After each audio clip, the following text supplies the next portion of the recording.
In this tutorial I will show you how to turn off email notifications on iPhone.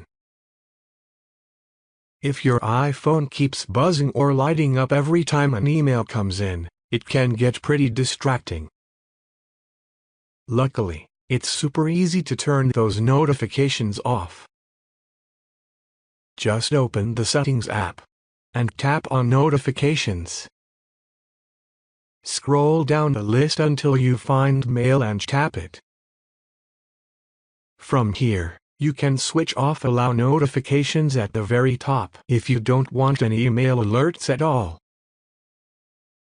Or, if you only want to quiet down certain accounts, you can tap into each email account listed and adjust the alerts individually. You can also do this for other apps like Gmail, Outlook, Yahoo, etc.